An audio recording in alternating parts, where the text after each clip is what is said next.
anyone in the room who has conducted an assessment or read an assessment using the Brown ADHD rating scales, Dr. Brown is responsible for helping us have better diagnostic tools to help us diagnose ADHD. He's also reconceptualized ADHD by creating an executive functioning model, a very practical one that we can communicate with our students and clients about, that help all of us really understand the widespread impact of ADHD and how it goes way beyond attention.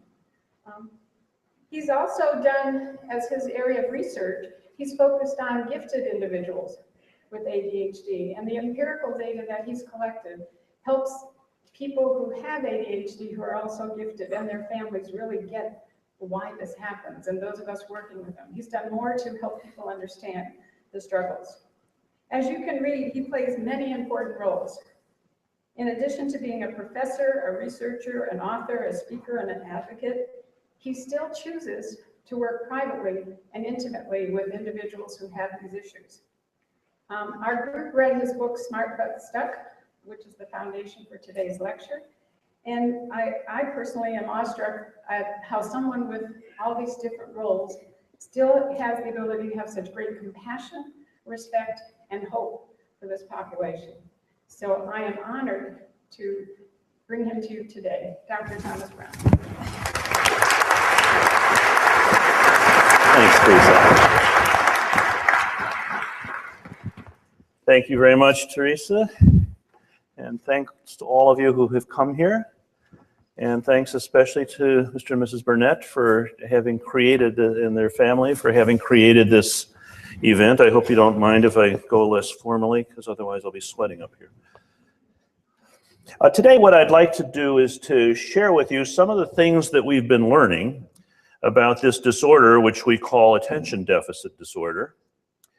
And you'll hear me refer to this sometimes as ADD or sometimes as ADHD, but I'm just using those two terms interchangeably. I'm not trying to say anything special about it.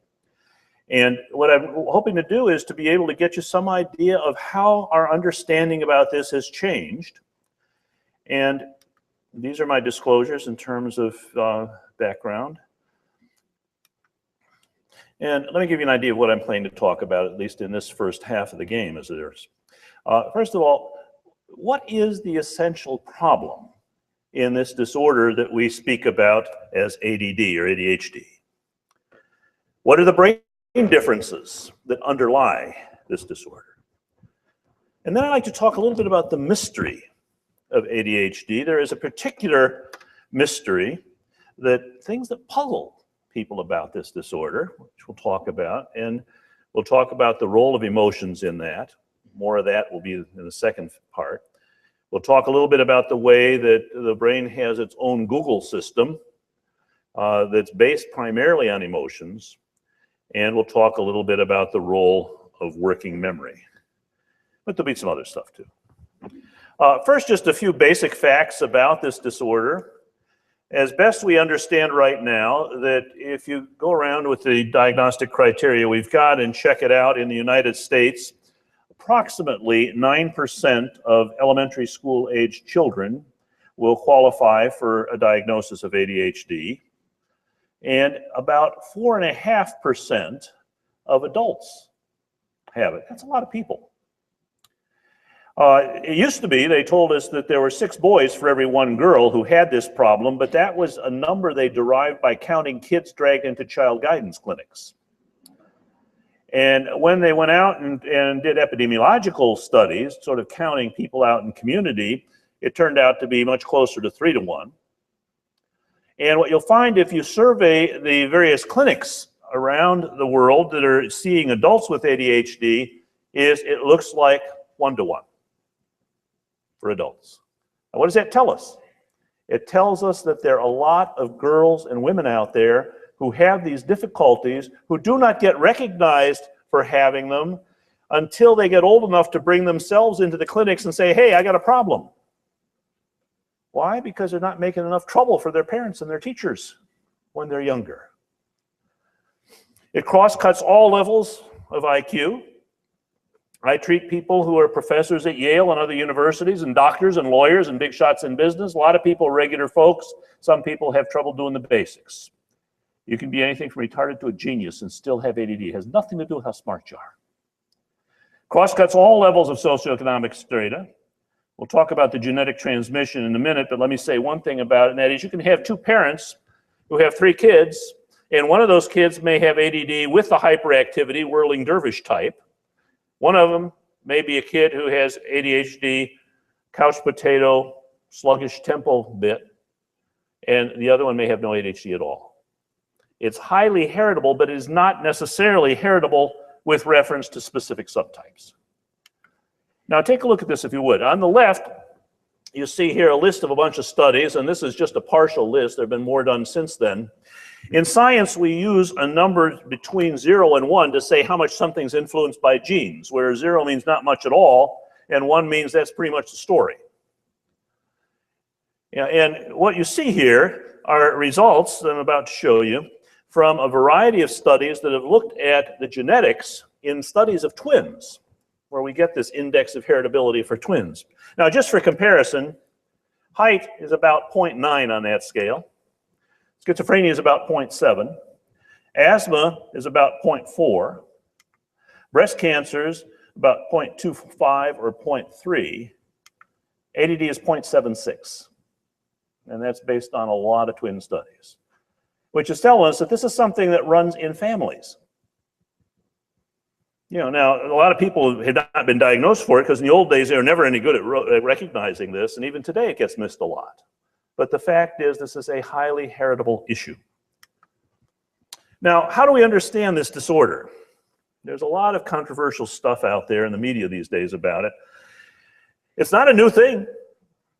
1902 was the first time that this was written about in the English medical literature. And from 1902 until 1980, it was all about little kids who could not sit still, wouldn't shut up, and were driving everybody nuts. It was not until 1980 that the DSM diagnostic criteria for ADHD inserted the words attention deficit into the name of the disorder. And since then, our notion about this has really begun to change. So where are we now? What are we talking about? We're talking about not behavior problems. We know now there are a lot of folks who have ADHD who have never had any significant behavior problems. And we also know that many of those who did have behavior problems when they were little kids, very often the behavior problems and the hyperactivity stuff tends to get better as you get older. Not always, but often. So there's some people who may not be seen as having any behavior problems, but they've still got ADD. What we do know is that there are aspects of what we've learned to call executive functions. It's the brain's management system.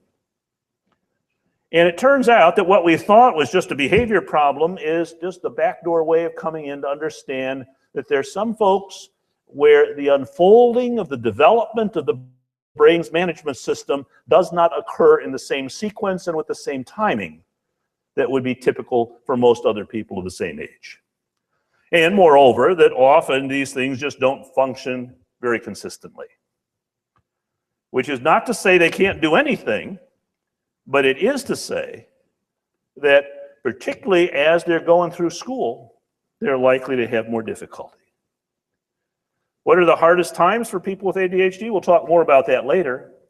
But I can tell you, junior high, high school, first couple of years of university, those are the times when people have the most difficulty. Why? Because those are the years when you have the widest range of tasks to do with the least opportunity to get out from under the ones you're not that good at. We'll talk more about that in a minute. Now, we talk about this as executive functions. One time I was given a talk about this, and somebody raised their hand up right at the beginning and said, "Why are you talking about executive functions? Most of us are not executives." We're not talking about what executives in business do. We're talking about the executives that run the brain, the management system, those neural networks that serve to connect and then to prioritize and integrate for us our cognitive functions. And the metaphor I've used for thinking about this, if you picture a symphony orchestra where all the musicians are soloist quality, really good at playing their instruments, regardless of how good they may be. If you don't have a good conductor who can select what they're going to play and get each one to play his or her specific part in the same piece at the same time, and to keep them on time and then bring in the strings and fade out the strings and pull in the timpani and bring in the brass and organize them and start them and stop them. Without a good conductor, you don't get very good music out of a symphony. The problems in brain for people with ADD are not in those parts of brain which would correspond to the individual modules, would correspond to the individual musicians. No, it's one level up in those neural networks which function as the conductors of the brain symphony. That's what we're talking about. Muriel Lisak, who's done a lot of work in neuropsychology, boiled it down pretty well, I think. She said, you know, when we're talking about executive functions, those are those things that have to do with the question of, will you do it? And if so, how are you going to do it? And when the hell are you going to get around to it? You know, will you do it? We're talking about motivation. We're talking about activation, getting up and getting moving on the task. How will you do it? Planning it, organizing it. And when, the timing, and keeping in mind what it is you had to do. I should have said earlier, and I'll tell you now, that those of you who have the copies of the slides that were sent out, I've messed with them a little bit. I've taken out a few and put a few in just to make it more interesting to you. It's really just because I had a couple of other ideas I wanted to add, and I had to take out a couple in order to make space. Now, before we get any further, I want to talk about two things that are characteristics of the symptoms of ADHD. First, if you look at the list of symptoms of this disorder, and I were to ask, how many people in here have ever had trouble with these things that are on this list? If you're honest, everybody's hand would be up. All the symptoms of ADD are things everybody has trouble with sometimes. It's just that people with ADD have a lot more trouble with it.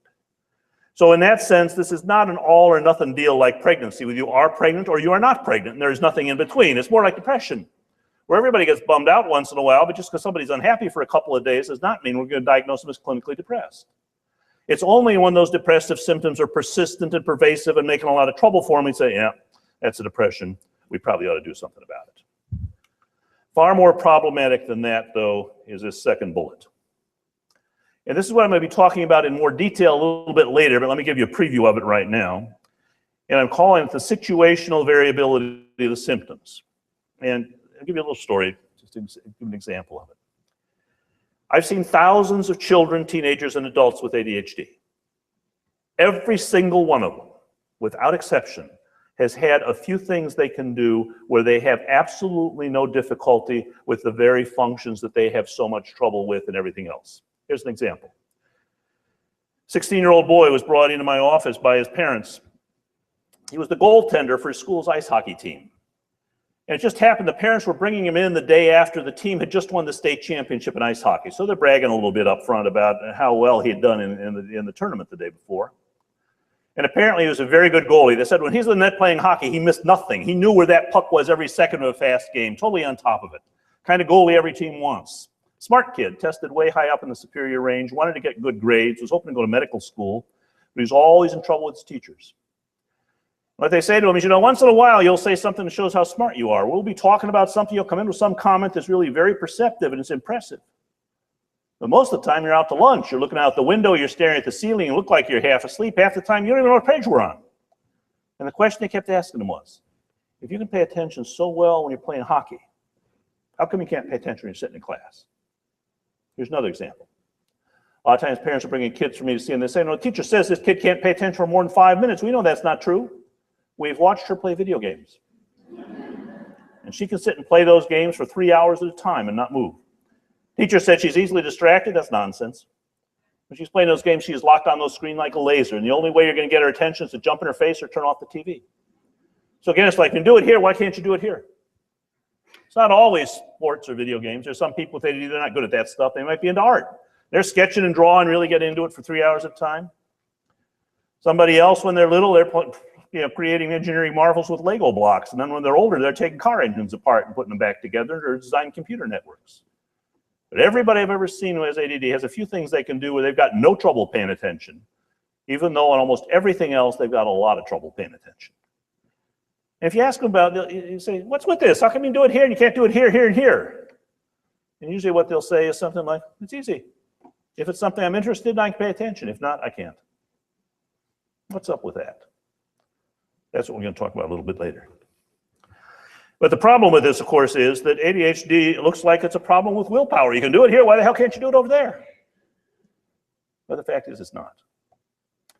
Now, there are a lot of folks who look at this and they say, well, it's just the willpower, really.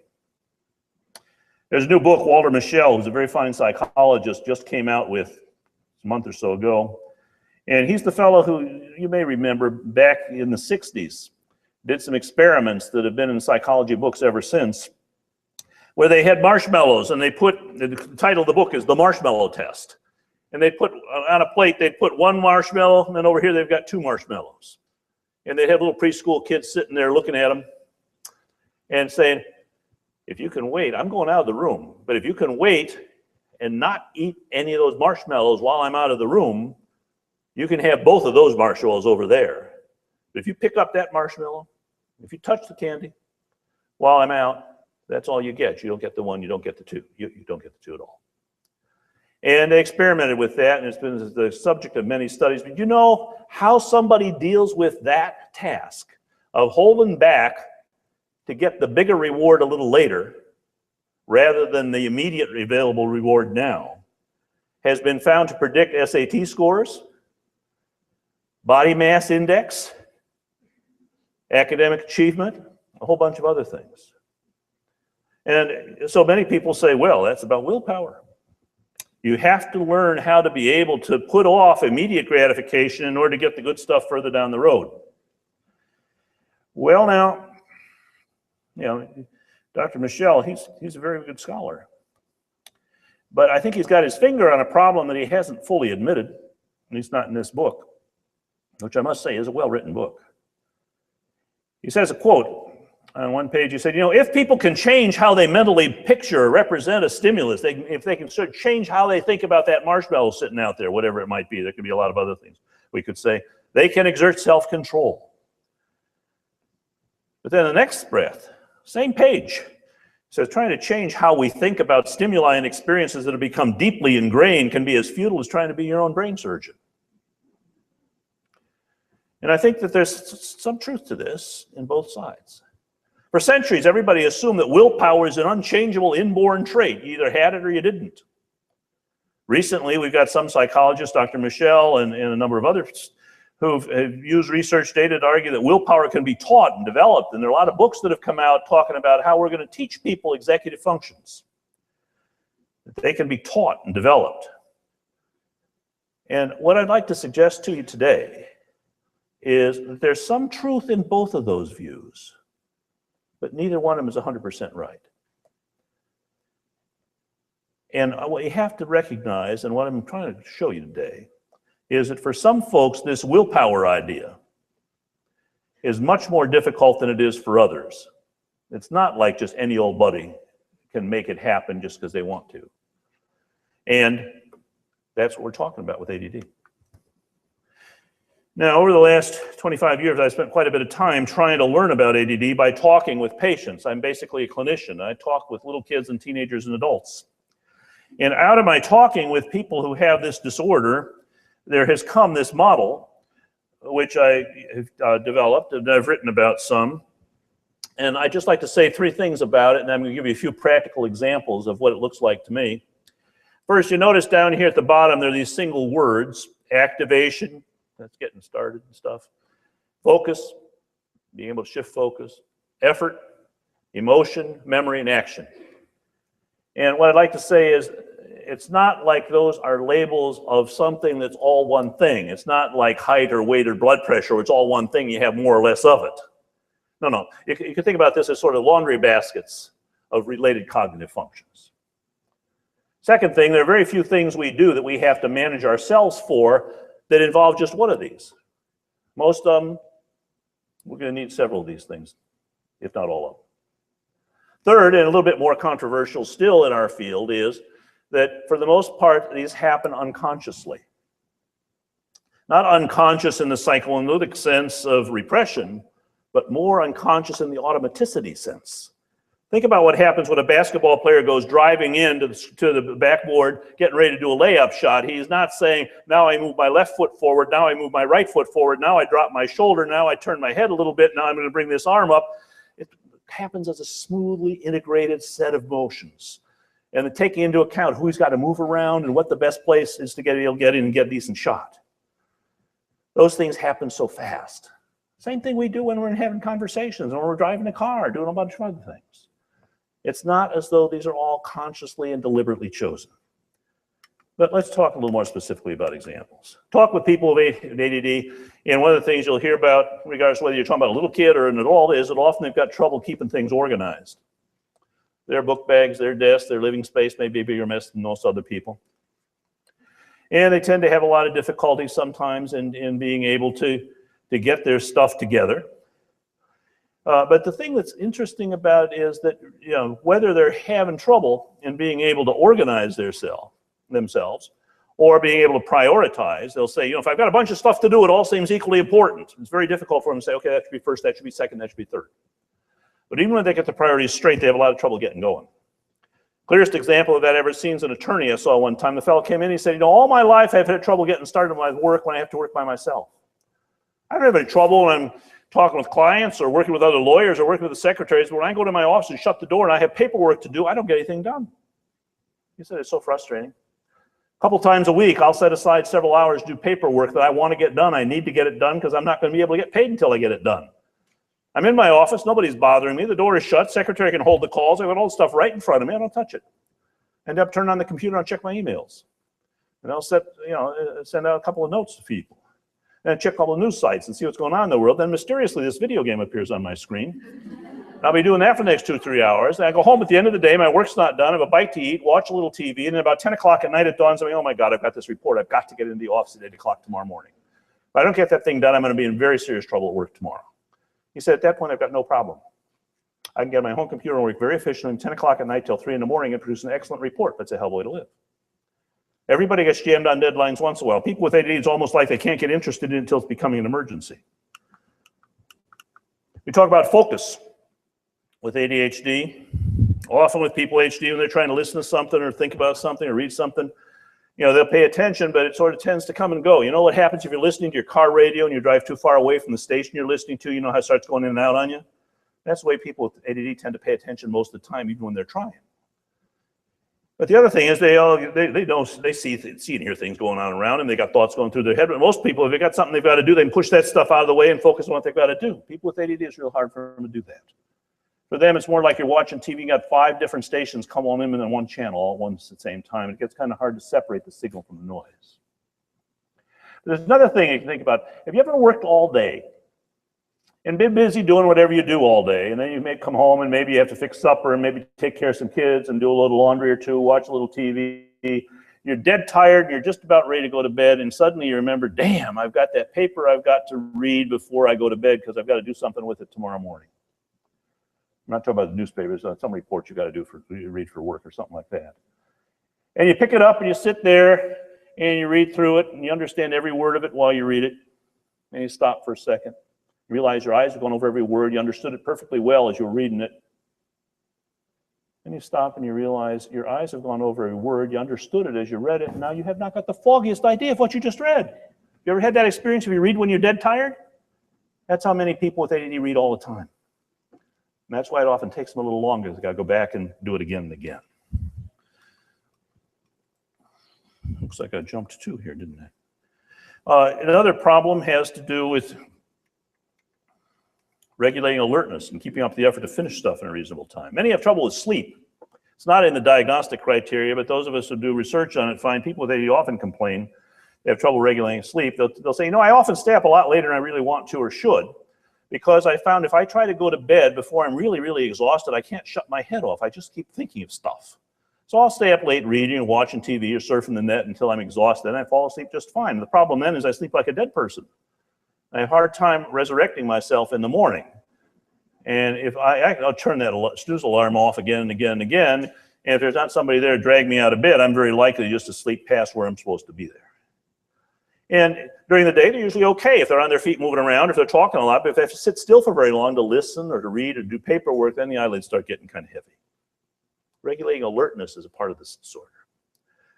Another thing is an illustrated example. I had a student from the university who came in one day as a runner from the track team. He said, my mind's a great sprinter, but it's a lousy distance runner. He said, if the task I've got to do is something you do quickly and you just go all out for it and then you're done with it, I'm fine. But if it's something we can't do in one quick chunk, it's a longer term project, I have to keep chipping away at it day after day. He said, that's a lot more difficult for me. My approach then is either hurry up, slapdash, get the damn thing done, let's not worry too much about quality control. Or why don't we just set this aside and wait until it becomes more of an emergency? Writing. Of the three academic, the three primarily academic areas, reading, writing, and math, the one which is typically most difficult for most people with ADHD is written expression. Because when you're reading, you've got the words in front of you. When you're doing math, you've got the numbers in front of you. And when you're writing, you've got a blank page in front of you or a blank screen. And many times people with ADHD will say they've got many very good ideas about what to write. It could really be interesting stuff, but they have a lot of trouble organizing them and prioritizing them and be able to get the big ideas and then the subordinate ideas that go with it. And it often takes them half a forever to be able to get the sentences out on the page. Now, the current diagnostic criteria for ADHD don't say anything about managing frustration or modulating emotion, but I can tell you that those of us who do research on it find people with ADD, talk with people with ADD, and you hear about that all the time. Let me give you a few examples. It's not the same for everybody. I had a salesman came in one day and he said, I was at the diner yesterday, late afternoon, having lunch. I'm in a pretty good mood, so they're eating my sandwich. Guy in the booth behind me gets his sandwich. He's chewing too loud. He's going chomp, chomp, chomp on every bite. He said, there's something about that noise that's driving me nuts. It was as though a computer virus had gotten into my head and just gobbled up all the space. And that's all I could think about was that damn noise. He said, I'm sitting there with my fist clenched, seriously thinking about getting up and smacking this guy in the mouth because he's chewing so obnoxiously loud. He said, I didn't do it. I didn't want to get arrested. If I'd been at home, I would have been yelling at somebody or walked out of the room. He said, that was strange. After a few minutes, he's still making the same noise and it didn't bother me anymore at all. He says, stuff like that happens to me a lot. There'll be some little frustration, the kind of thing that on a scale of frustration that goes from 0 to 10, most people would say that's a 0 or a 1. At the most, maybe it's a 2. Will hit me like it's a 7 or an 8 or 9. He said, sometimes I make a big fuss about it. Other times I don't say anything, but I feel this surge of anger, I feel punching somebody or breaking something, and soon it's over. But he said, it's not always that way. He said, the day before that, I'm at the office. I'm walking down the hall. A friend of mine who works in the department came around the corner. He's walking toward me, reading some papers as he's walking. And I hadn't seen him for a long time. So as we approached each other, I stopped and said, hey, what's up? How you doing? I figured stop and chat for a minute. He looks up, says hi, puts his head down, keeps right on walking. He said, now most people blow it off in a minute and figure he's in a hurry. He's got to get to a meeting or something. We'll talk later. He said, not me. It happened at lunchtime, he said. I spent all afternoon thinking to myself, did I do something to piss him off? Or maybe I did something to offend somebody in his department and they're all angry with me. Or maybe I'm just the kind of person nobody likes and nobody will tell me about. I couldn't get it out of my head. Other people, it's not like that. They'll get an idea in their head of something they want to do, something they want to get, something they want to buy. And all of a sudden that wish takes on such urgency that all of a sudden they feel like they've got to have it and they've got to have it now.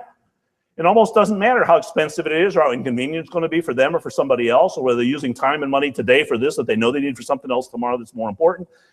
It just comes in and that's all they can think about. I've got to have it now. And they'll keep that up until they get it and they hit a brick wall. But even if they get it, they may not be that happy about it because by then they're off on something else they want. Somebody else, they're not having that trouble, but they worry a lot. Like one woman said to me, I'm driving down the expressway. I'm in the left lane. I've got the Jersey barrier on my left, 18-wheeler truck on my right. We're cruising about 65 miles an hour. This truck starts pulling over a little bit. Didn't get in my lane. It got me thinking about how big his truck was, how small my car was. And pretty soon I'm thinking to myself, what would happen if he didn't see me? And he pulled over and squished me against the Jersey barrier. And soon I'm just thinking about, I'm running a very vivid movie in my head, imagining exactly what it would look like if that truck came in and just sort of smashed into my car and crumpled the car and sharp pieces of metal were sticking into me and I'm bleeding to death. Cars getting dragged along the Jersey barrier, truck jackknives, cars and trucks behind us are hitting us repeatedly. There's this massive traffic jam. It takes a long time to get the rescue squad in to cut me out of the car. By that time I've bled to death. They have to call my family and tell them I'm dead. And all this while I'm trying to drive the car 65 miles an hour down the road. And she says stuff like that happens to me all the time. You know, I'll be thinking about everything's going along fine. And I just think, what would happen if this happened? Or what would happen if that happened? And pretty soon I'm not just thinking about an end to it. Now, it's not like anybody with ADD has all this stuff, but many will have one or two of these.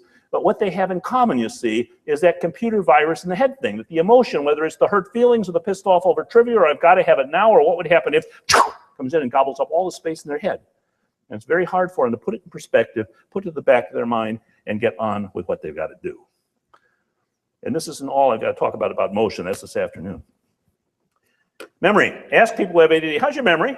And often they'll say, oh, I've got the best memory in my family. I can remember stuff nobody else can remember. I'll give you some example about how they saw this movie 10 years ago. I've only seen it once, but I can tell you every detail, the entire storyline of that movie. Somebody else will say, went to the Super Bowl 5 years ago. I can describe for you almost every play they ran during that game. Or somebody else will say, I have in my head 450 songs that were popular back in the 70s, all the music, all the lyrics, all the verses. But even though they might be very good about remembering some things like that from a long time ago, if you ask them about something that happened just a couple of minutes ago or yesterday, often they can't tell you. The problem with memory, with ADD, it's not long-term storage memory, it's short-term working memory. It's what you depend on, for example, if you call up the telephone information operator to get a phone number, you have to hold it in your head while you dial it. It's often hard for people with ADD if they don't have a piece of paper they can write it down on and start turning the numbers around. Or you go into the room to get something and you're standing there scratching your head wondering what the hell you came in here for. Or you're working on a project, you go downstairs, get something you need for the project, see something else or something else that needs doing, and soon you're up to your elbows in project number 2, having totally forgotten you're in the middle of project number 1 upstairs. It was kind of important to get it done. Students complain, they'll be in class, teacher asks the question, they raise their hand, they've got a good answer for it. Teacher calls on somebody else first. You have to wait while this other kid says her shtick. Teacher comes back and says, yeah, what were you going to say? It's like totally clueless. Not only have I forgotten what I was going to say, what was the question again? Or they'll read something, they understand it perfectly well at the moment they read it. And they'll stop after a couple of pages and realize their eyes are going over every word and they haven't got the foggiest idea what they just read. Or this will drive them nuts. They study for a class, an exam the night before.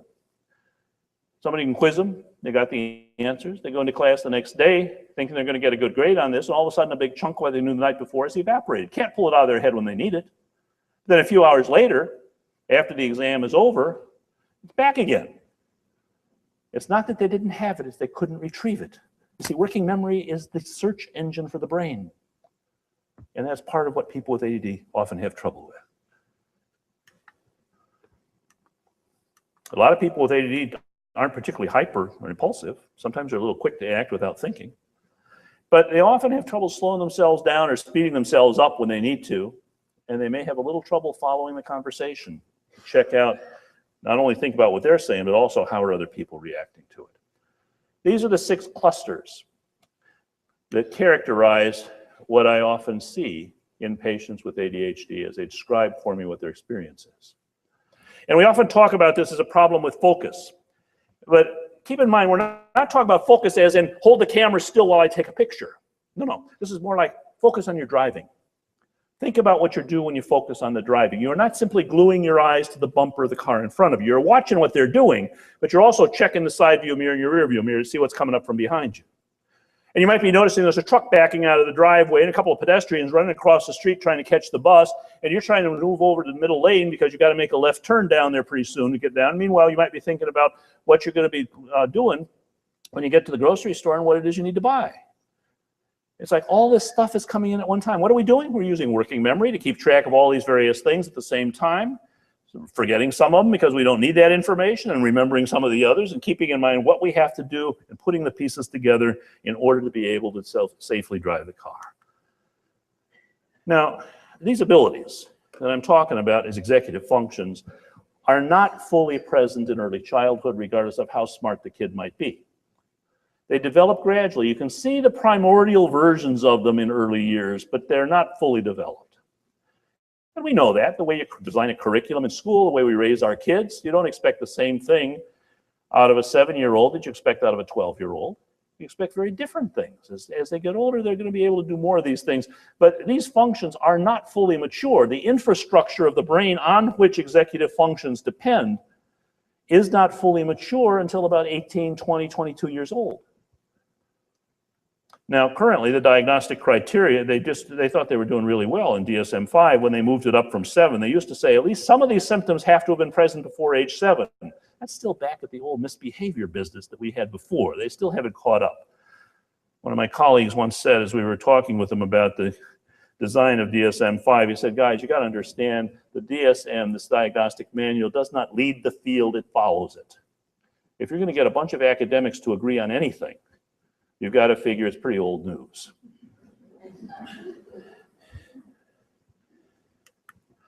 So when is this noticeable? There are certainly some kids who have this disorder where you can see it when they're in preschool.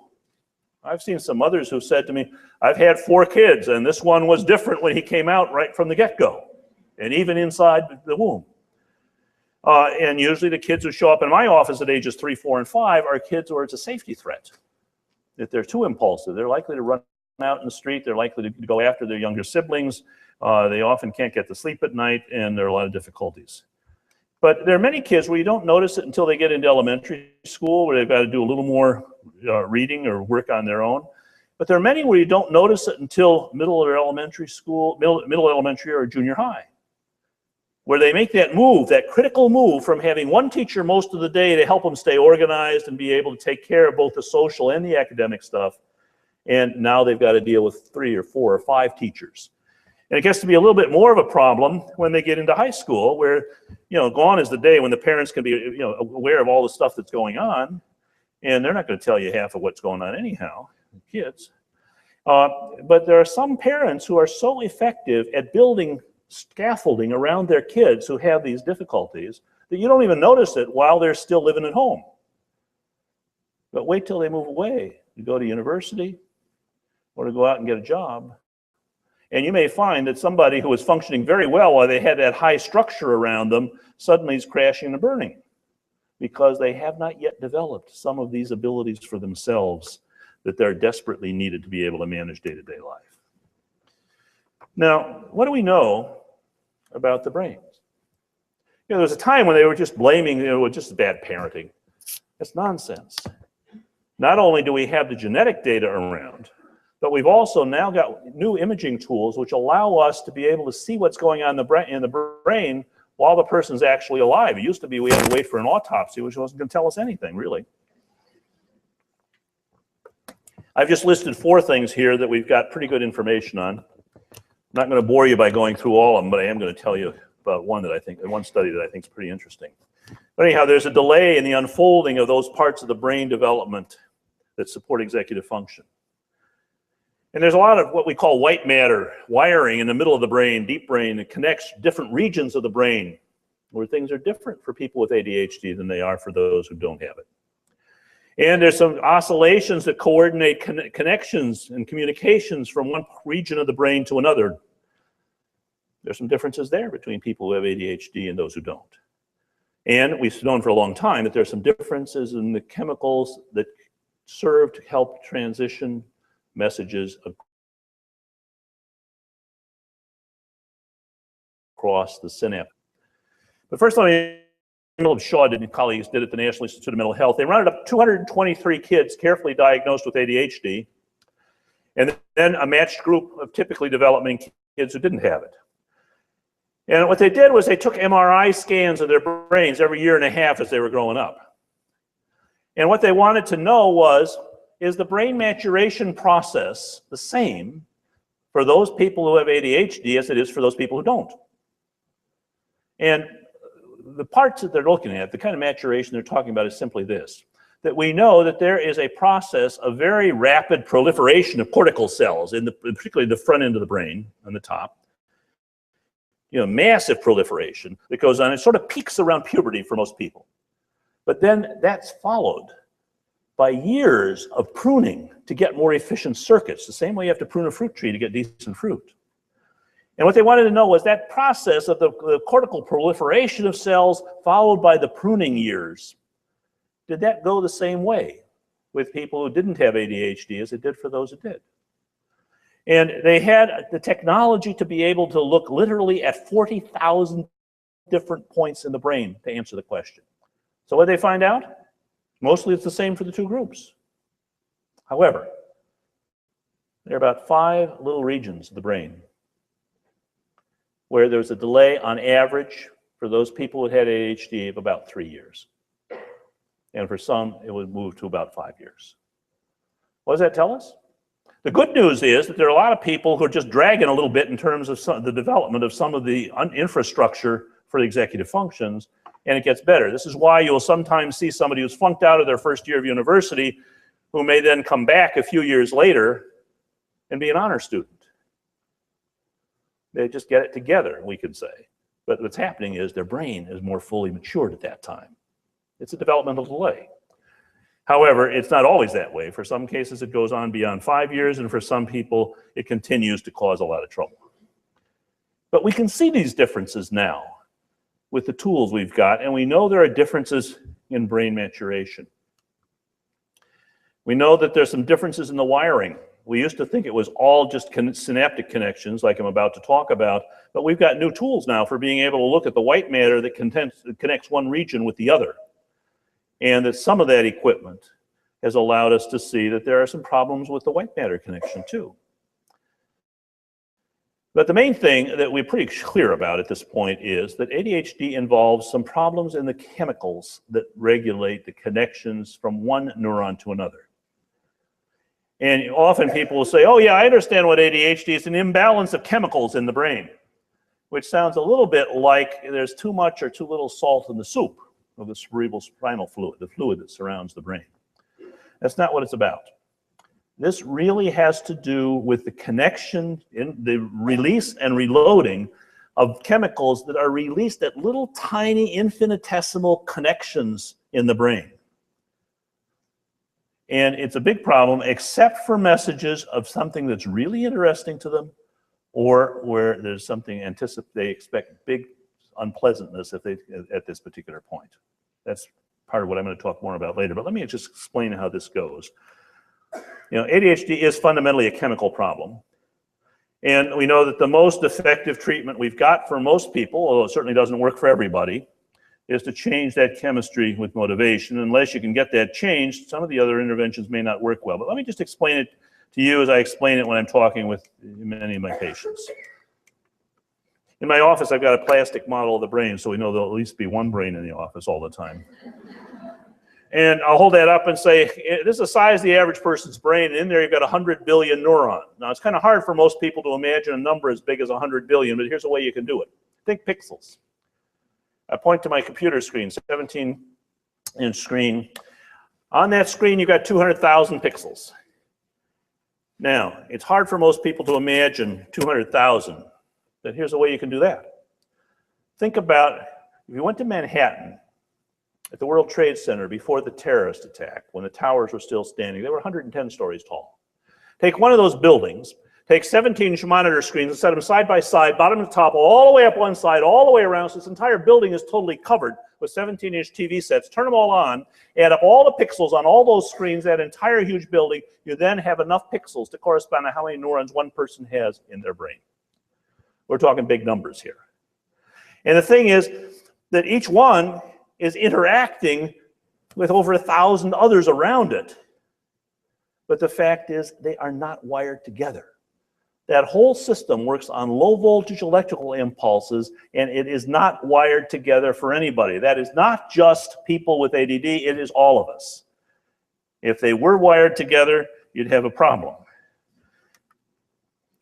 This is the way they picture, you know, this sort of jungle of this network of, you know, the brain is like this huge electrical system all packed into a small space. It's got all kinds of little subsystems that have to talk to each other constantly to get anything done.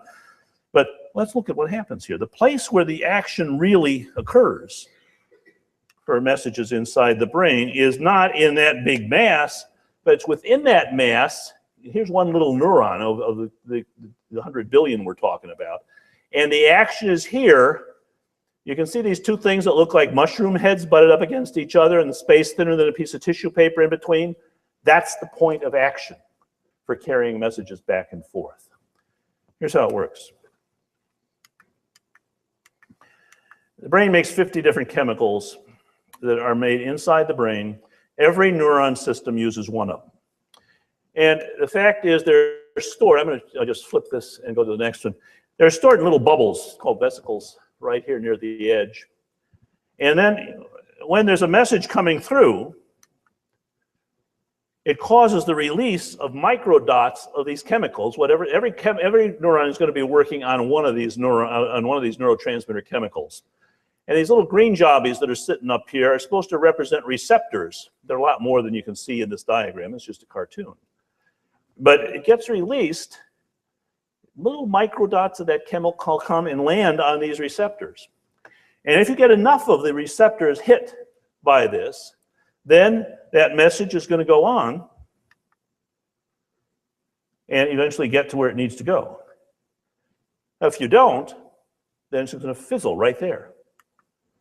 After that, you have to have, and we do have, the reloading, because there's some little proteins that sit right here on the edge on this side, and they work like little vacuum cleaners, just go and suck it right back in.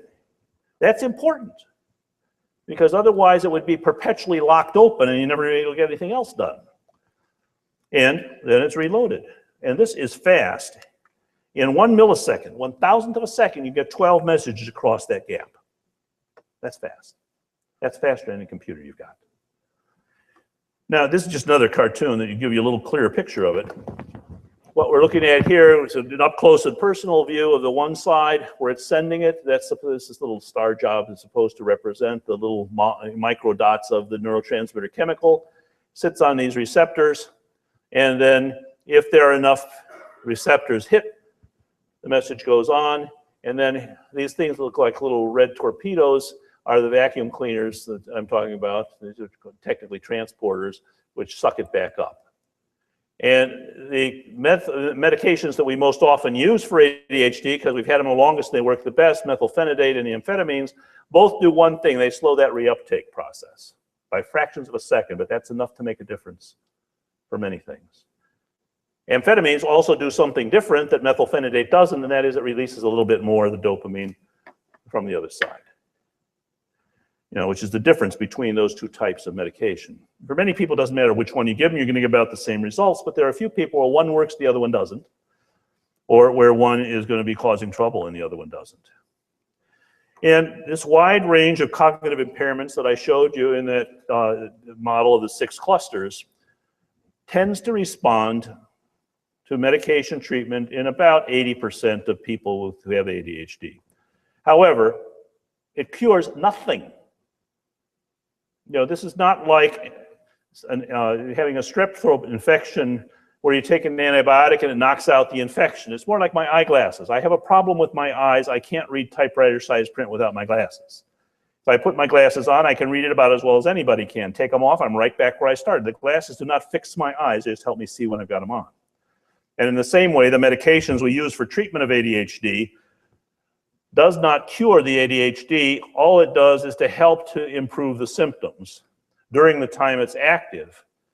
But for 8 out of 10 people, it works, but that's not saying that it's the same for all of them. For some, it's huge how much it helps them. For others, it's substantial, but it's not huge. Others, it helps a little, but not that much, and 2 out of 10, it doesn't do a damn thing. Side effects, for the most part, are usually transient and not terribly significant in their own right. But it certainly is important for us to be aware of the fact that it doesn't work for everybody. And this bottom line is one which is very important. See, the dosage of stimulant medication which is needed for somebody with ADHD has nothing to do with how old you are, how much you weigh, or how severe the symptoms are. There are some medicines that can be prescribed that way, not these. It has only to do with how sensitive is your body to that particular medicine. And there's some prescribers who haven't got much information about that. I see little kids, I see teenagers, I see adults. Most of the little kids are taking very small doses, but there are a few of them, just as small as all the rest of them. We've got to go to the top of the adult dosing range to touch them because nothing else works, and for them that works well.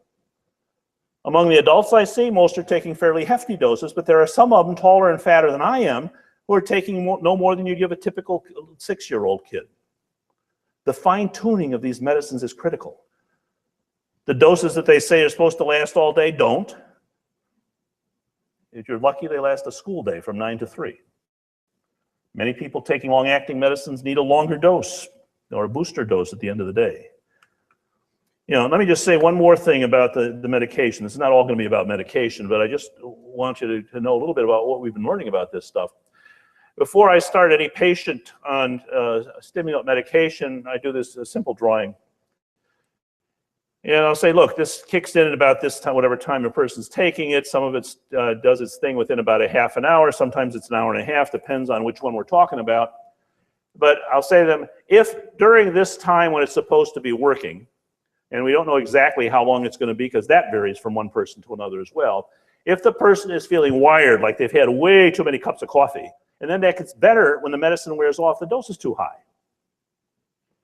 Or if during this time when the medicine is supposed to be active, the person's really crabby where every little thing is annoying them way more than it would normally, the dose is too high, or it's not a good medicine for them. Or if during this period they get too serious and they sort of lose their sparkle, they lose their spontaneity, they don't feel much like talking to people. And people come back and say, my friends are telling me I'm a dork. You know, if this is going on here and then it gets better when the medicine wears off, in any one of these cases, the dose is too high or it's not a good medicine for that person. However, if you're not having that problem when it's supposed to be active, but you do get any of this stuff starting at the time you'd expect the medicine to be wearing off, that's a completely different problem. That's a rebound. And what it means is not that the dose is too high, because that you would have seen here. It means it's dropping too fast and you're crashing. And there's usually a pretty easy way to deal with that. Just start with a smaller dose of the short-acting version of the same stuff so you can bring the curve down more slowly so it'll work more effectively. So what I'm trying to suggest here is not that medicines cure ADHD. They don't. Not guaranteeing that I always say to my patients, I can't tell you for sure that medicine's going to help you, but I can tell you your odds are 8 for 10. Not bad as long as you're one of the 8. But in order to get them to work, you need fine-tuning. But this problem, which is often blamed on a lack of willpower, is in fact something that has to do with problems with the chemistry of the brain, its operating system. Now, you hear a lot these days, if you read the media, about how there are many students, particularly in colleges, but also in high schools, who are taking these medications without a prescription. And you can ask the question, okay, well, what's with this? Are these kids just trying to party? Well, in some cases that may be true, but I can tell you, I see a lot of university students and a lot of high school students, including many of them who will come in and report that they've tried these medicines before and they've been helpful to them. But the reason most of them are taking them when they're borrowing or buying them from their friends is not so they can party, but so they can try and get all the work done tonight that they are supposed to have been doing for the past 3 weeks. And so they can stay up and pull an all-nighter and prepare for the test that they should have been reading for and get the papers written and do that sort of thing. And the fact is, for many people, that works. It doesn't put anything into your head that's not already there, but you may be able to get it organized better. And so I'm just mentioning, because I know there's some university students here, this is my stock speech for people who have who are going off to boarding schools or to university where they have to live in a dorm. I say, look, one thing that's important for you to know is that these medicines are medicines that a lot of people like to get. And it's important for you, first of all, don't advertise that you have it. It's not like it has to be a big secret. But I had one kid who came back, and he was a sophomore in college, and he'd really struggled in his first year. And we got him started on some stimulants in the summer, as he was taking a summer school course. Then he went back to school and sat down at dinner at a table where there were 7 other people sitting there with him. And he said, by his own testimony, yeah, I was telling him, I said, boy, am I glad I've got this medicine. It's really doing so much good for me. I can focus better. I'm taking better notes in class. I can read things. I'm understanding it a lot better now. And I can't believe it. It doesn't take me as long to get my homework done. I'm actually getting it all done. And I'm actually kind of interested in what I'm doing. Within the next 48 hours, 7 people were knocking on his door wanting to know, could I borrow one of your pills? Or I used to take this stuff. I don't have any right now, but could I buy some from you? And the message that I have to give them at that point is, look, you're going to have 2 problems. One is, if you start giving them out to your friends, you are going to run out before your month's supply has been exhausted by you. Number 2, if you give out a Schedule II drug under federal law, you are dealing. And you could do it 100 times and nothing would happen, or you could do it once, and that's the time that stupid kid goes out and gets drunk and falls off a balcony or gets involved in a motor vehicle accident. Somebody does a tox screen at the emergency department, and the cops are asking you questions about where did this medicine come from, please? The other problem, of course, is stealing. Many people with ADHD will say, okay, I'm living in the dorm, and I find it's hard to remember sometimes to take the stuff, so I'll leave it out on my dresser each morning, or I'll put it in my shaving kit that I take into the bathroom with me. And then many times what happens is they'll set it on the shelf above the sink. They're in the shower lathering up, and they come back and the bottle containing their month's supply is gone. And they've got no way of knowing who took it. And so some of these things become important. I say, look, as far as the borrowers or the buyers are concerned, my suggestion is you get totally anal about this from the get-go and just say, look, I would like very much to help you, but I am not able to help you because my doctor is crazy. And if I run out too soon, I'm not going to be able to get any more. And I'm sorry, but I need this. Now, if you really need it, and it might indeed help you, you can go get the same kind of evaluation I got and see if you, in fact, legitimately can get a prescription. But meanwhile, I have to say sorry, because on top of that, if I give you anything, pretty soon your friend and their friend and their friend are going to be coming, and I'm out of medicine. That's just the way it's going to be. And it's a lot easier if you say no dice at the beginning than after you've given it to half your friends and then your best friends come asking. So let me just summarize what I've been trying to say here with this information now. The essential problem in ADHD is this developmental impairment of the executive system, the management system of the brain. And that those with ADHD usually can focus very well for some tasks in which they have strong personal interest, or where they feel like they have a gun to their head. And that's what we're going to talk about a little more in the next section. This is an inherited disorder for the most part. It tends to run in families. It doesn't hit everybody. But usually, if you know what you're looking for, you're going to be able to find that there are a few other people who have similar problems. Often, it's not like ADHD just got invented in 1902. In every generation, there have been people who had a reputation in their family for being unmotivated, kind of lazy, just not putting out very much, not very dependable. Or if you're in a situation where you don't have to do very much that involves reading and writing, it's not that big a problem. Many of these people are very good at doing other stuff. But the fact is, there's a book that was published just a year ago by Steve Hinshaw and one of his colleagues out at UC Berkeley. And they called it the ADHD explosion. Steve's a friend of mine, and I thought, Steve, what are you thinking of in trying to label something that way? And what he was talking about was the explosive growth of ADHD in the world. The rapid increase of the diagnosis through the world. And the question then was raised, well, why is this that this happens? Why are so many people getting diagnosed with this? And you read things like the news. They'll say, well, it's the direct-to-consumer advertising and the aggressive advertising of the pharma companies. That's what's causing these increased rates, these ads you see on TV and in the magazines. Well, I'm not so sure.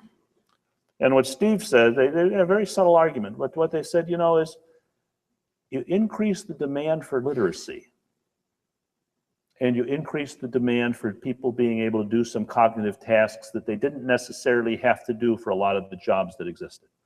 Think about the auto mechanic who has to fix your car. Not only do they have to be able to understand something about how the computers, the multiple of computers that are inside every one of our cars operates, they have to be able to read the manuals and make sense of them. Think about the amount of information that people have to absorb in order to be able to do their jobs, and what is expected of students in schools these days. And this is not just in the United States. I have been in 44 countries, in the last 10 years, talking with doctors and families and educators involved with ADHD. And in each place, the stories are the same. particularly with kids who want very much to do well, who are really struggling to be able to do it. And the fact is that as the demands for increased literacy are jacked up, a lot of people who would have been able to earn a good living, as long as they didn't have to read and write, wouldn't be having so much trouble. Now, there are other reasons for it too. And it may very well be that the advertising of the pharma companies is bringing it to more people's attention, but the fact is, the thing that makes the most difference is these treatments for many people, not all people, but for many people who have these problems, work and help them to be able to function better. And one person tells another, tells another, tells another. And that's how this sort of thing has been spreading. I can remember the first time I went over to give a lecture in the United Kingdom, in London. They were, starting, there was a school, a support group had been formed, and they asked me to give a talk over there. And I arrived in London. It was my first time in London. I grew up in a family with no money, and I didn't have any chance to travel outside the United States. And I was amazed that I was going to be able to go and do this. I thought if I got lucky, I might be able to make one trip to Europe when I retired to be able to see a little bit of what I'd read about in the history books. And so here's my big trip to Europe. I'm over there with my wife, and we open the newspaper the first morning, and we're in the hotel. This is the morning of the day I'm supposed to give the talk. And I pick it up from outside the room and look at it, and at the headline across the top says, "Ritalin saved my child," on one side, and the other, "Ritalin made my child just dribble," by which they meant, and they had this one kid who was looking like he was barely with it at all, on his mother's lap, about 14-year-old kid. And the mother on the other one is standing there with her son, very proud of him. So they had this big article about medicine and was the Ritalin any good? And they said it's pretty much a problem in the United States. And I said to my wife, "Oh my God, they have to have this the day I'm coming over here to give this talk." First, early on in the paper. And then we went out and caught a couple of the museums and came back about 4 o'clock in the afternoon. And there's a message at the desk saying, "Dr. Brown, please call the BBC office, such and such a person, British Broadcasting Company." And so I don't know what this is about. I called, and it's the woman who runs the evening news show for TV, saying, "Dr. Brown, I understand you're in town to give a talk about ADHD. I said, "Yeah." And she said, "Well, this is Jenny Nightingale." That was actually her name. "Could you come over, and we'd like to have you on for just a few minutes on our TV show for the evening news." And I said, "Oh, I don't think I could make it there in time." And she said, "We'll have a car there for you in 10 minutes. This was across the river, across the Thames. And so they came and picked me up and brought me over. And we were running close to the show time. We got up there. They ran me upstairs through the green room, threw some makeup on me, and they brought me out and wired me up. And I look at the set, and here's the mother with the kid who dribbled. And here's the mother with the kid who had done so well. And I said to Jenny Nightingale, "Can you tell me a little bit about what the format's going to be for this?"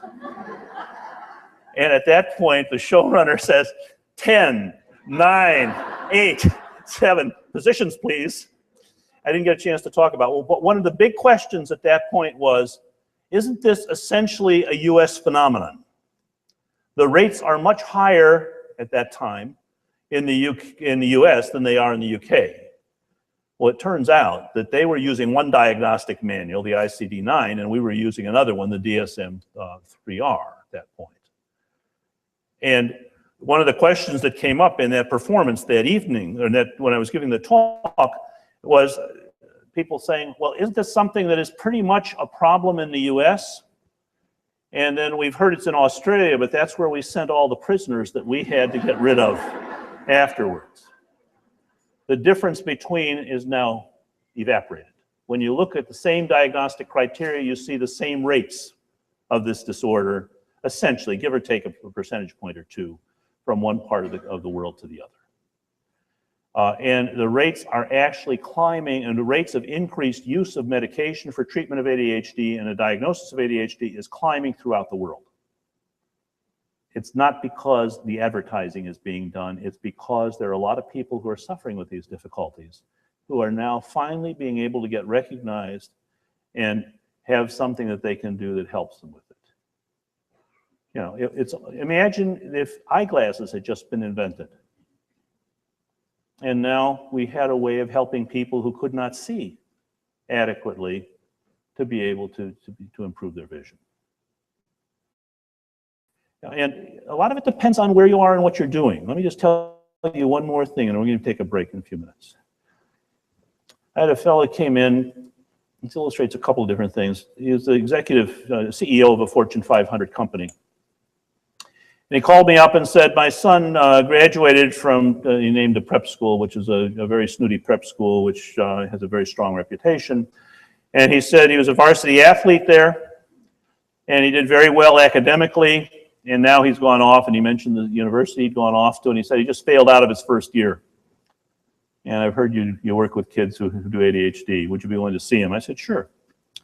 So the father brought his kid in. I went through my usual questions about, you know, trying to get a picture of what was going on, talk with him about the disorder and so forth. And it seemed clear that what had happened was that he'd been going through a system in school where there was a very highly structured program that helped to be sure that everybody damn well did what they needed to do for their homework and got to class. And if somebody was staying in bed when they weren't supposed to, there was somebody there who certainly made it clear that they were going to be moving the next few minutes. And under that situation, he did very well. But this was one of those where you remove the scaffolding, and in this case, it wasn't provided by the parents, it was provided by the boarding school. And he was in big trouble when he got into school. It just failed out. We got him on some medicine, he did quite a bit better, and I got a phone call from the father about 6 months later. And he said, my boy's doing really well now. And I had a couple of reports with him from him earlier. And he said, but I'd like to come see you myself. I said, why? Seems to me you're doing pretty well. He's CEO of a Fortune 500 company and was not lacking for money or prestige. And apparently he was doing pretty well. He said, I'll tell you when I get there. So he came in and we talked. He said, I can understand you're wondering about why it is that I wanted to come to see you, because I have done pretty well for myself. But let me tell you something. The reason that I've done so well is partly because I'm a good vision guy. I can get the big picture of something. He said, I started from the bottom and worked my way up in the company. And I'm also a good problem solver. I know how to be able to look at various options and think about which one's most likely to be able to allow us to do what needs to be done. But he said, there's some other skill I have that's particularly important. I know how to pick good lieutenants. He said, I have 3 administrative assistants that follow me around all day. They take care of monitoring my correspondence for me. They take care of be sure I get to where I have to be when I'm supposed to be there. And they keep track of everything that needs to be filed and so forth. And he said, without them, I wouldn't be able to do my job.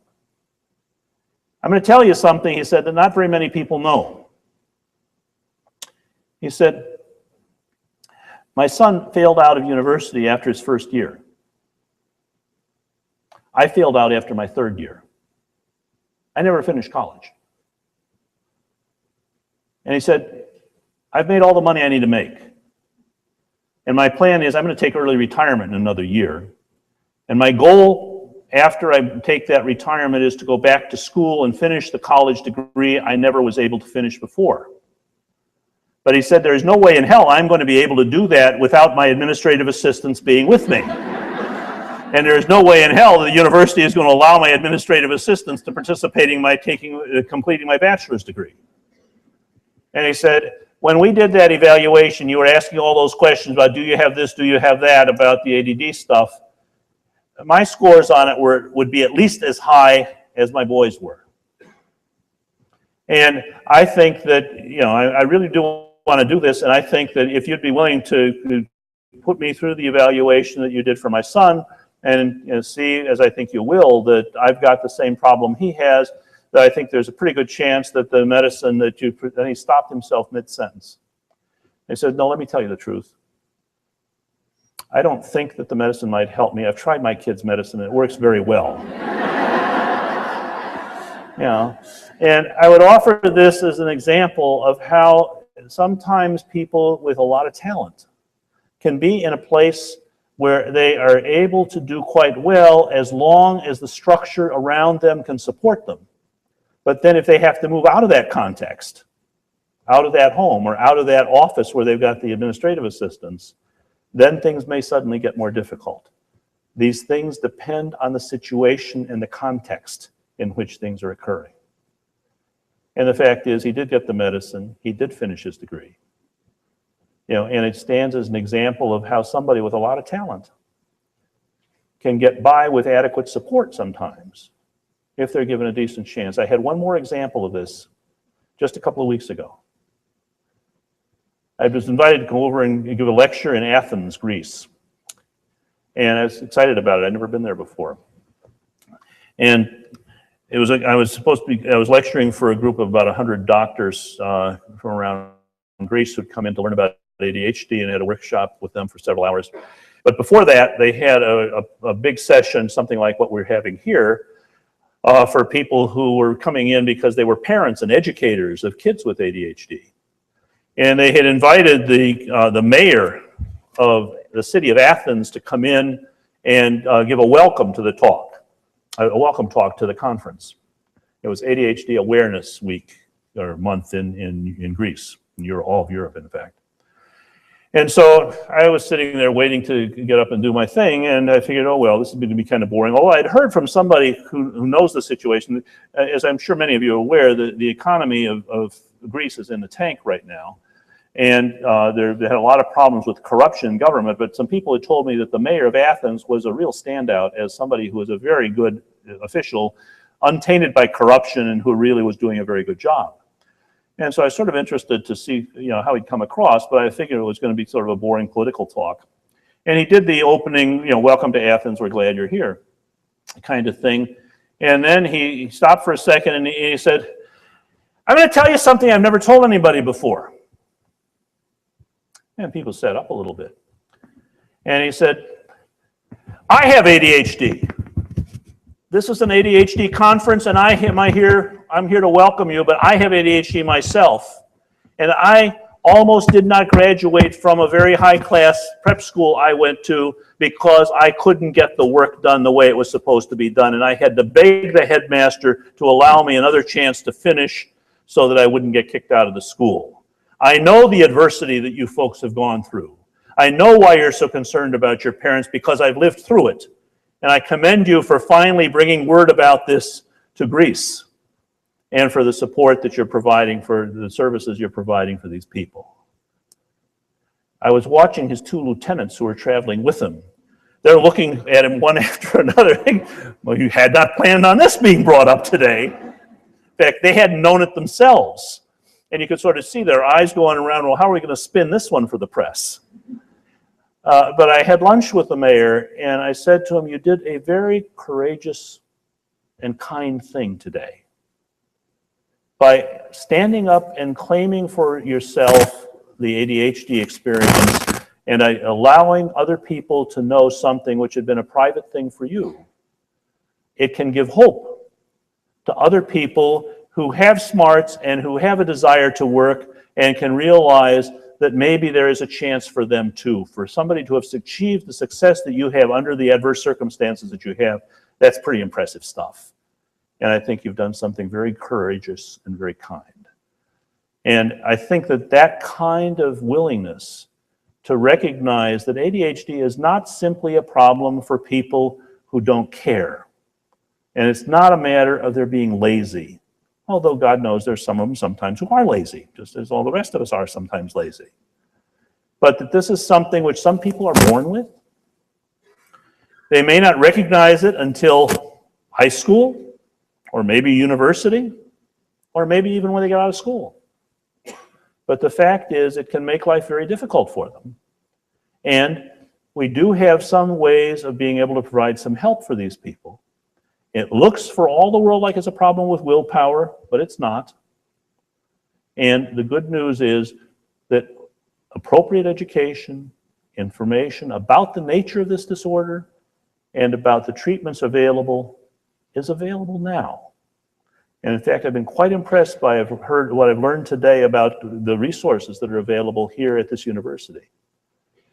But I think there is still missionary work to be done in terms of helping the word to get out to the faculty, to families, and to students themselves, so that those who do have need for these resources will not have to be afraid to do it, won't have to be afraid that they'll be stigmatized if they do. So I'm going to stop at this point. I'm actually a few minutes early. I was warned that I was going to be in big trouble if I ran over. So we will take our break, and then I believe that we are supposed to be resuming at 2:50, about a half an hour from now. 2:45, I'm sorry. 2:45 is the time the break is over, and then we'll talk a little more about this. Thank you very much for your attention.